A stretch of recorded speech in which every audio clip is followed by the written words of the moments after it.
lives. From my office at Tom Sawyer Island, I have a fantastic perch to look around and see how a sea of people live. Tom Sawyer Island isn't a ride. It's not just about distraction or thrills, and it's not the kind of place you go to be entertained either.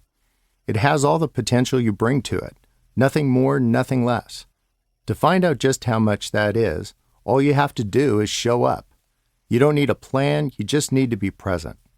Somewhere in each of us, I believe there's a desire for a place like Tom Sawyer Island, a place where the stuff of imagination, whimsy, and wonder are easy to live out, not just think about or put off until next time.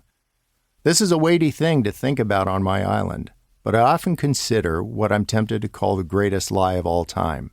And that lie can be bound up in two words: someone else.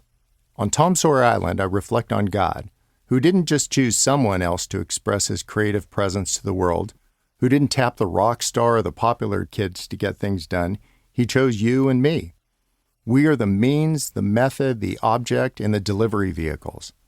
God can use anyone for sure. If you can shred on a Fender or won Best Personality, you're not disqualified. It just doesn't make you more qualified. You see, God usually chooses ordinary people like us to get things done. As I sit on my island, it becomes clear that we need to stop plotting the course and instead just land the plane on our plans to make a difference by getting to the do part of faith.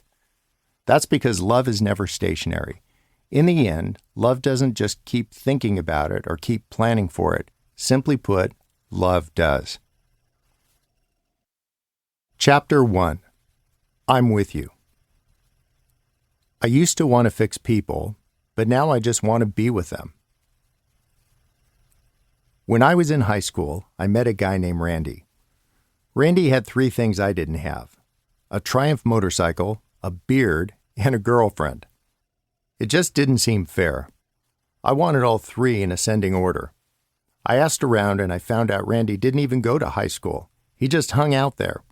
I had heard about guys like that and figured I should keep my distance, so I did. Later, I heard that Randy was a Christian and worked for an outfit called Young Life. I didn't know much about any of that stuff, but it helped explain the beard and made it okay that he was hanging out at the high school, I guess. Randy never offered me a ride on his motorcycle, but he tried to engage me in discussions about Jesus. I kept him at arm's length, but that didn't seem to chill his interest in finding out who I was and what I was about. I figured maybe he didn't know anyone his age, so we eventually became friends. I was a lousy student, and I found out I could take a test to get a certificate that was equivalent to a high school diploma. I couldn't figure out how to sign up for the test, though, which on reflection was a pretty good indicator that I should stay in high school. My plan was to move to Yosemite and spend my days climbing the massive granite cliffs. At 6'4" tall and 220 pounds, I didn't really have a rock climber's build. I wonder what made me think there was a rock climber in me. When you're in high school, you don't give much thought to what you can't do, though. For most people, that gets learned later, and for still fewer, gets unlearned for the rest of your life. At the beginning of my junior year, I decided it was time to leave high school and make the move to Yosemite. I had a down vest, 2 red bandanas, a pair of rock climbing shoes, $70, and a Volkswagen Bug. What else did I need? I'd find work in the valley and spend my off time climbing the mountains.